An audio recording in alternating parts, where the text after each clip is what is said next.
بسم اللہ الرحمن الرحیم۔ السلام علیکم ورحمۃ اللہ وبرکاتہ۔ میں محمد اسامہ سرسری الفاظ قرآن کی لغوی، صرفی اور نحوی تحقیق کا سلسلہ جاری ہے۔ اعوذ باللہ من الشیطان الرجیم، بسم اللہ الرحمن الرحیم۔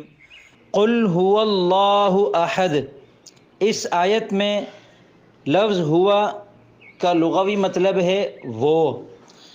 صرفی تحقیق کے مطابق یہ مصدر مشتق اور جامد میں سے جامد ہے۔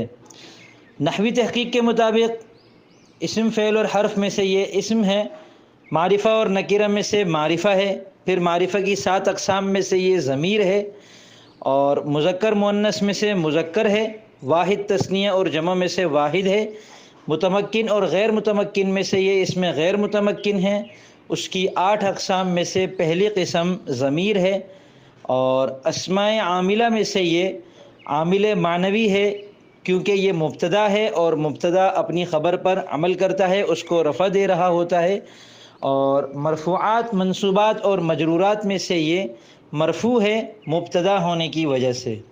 اب اس کا مبتدا ہونا 2 حیثیت سے ہے، یا تو یہ ضمیر شان ہے، اور ضمیر شان مبتدا ہوتی ہے، آگے پورا جملہ اس کی خبر ہوتی ہے، تو اللہ احد مبتدا خبر مل کر جملہ اسمیہ خبریہ ہو کر اس کی خبر ہے، یا پھر یہ شان نزول کے مطابق پوچھا گیا تھا کہ اپنے رب کا نسب بتائیے، تو یہ جواب ہے، اور ہوا سے مراد ربی، ہوا کا مرجع ہے ربی جو کہ ذہن میں ہے، یعنی میرا رب جو ہے وہ اللہ ہے اور وہ ایک ہے۔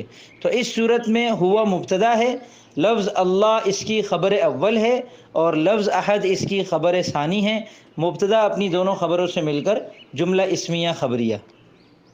تو یہ تھی اس لفظ کی لغوی، صرفی اور نحوی تحقیق۔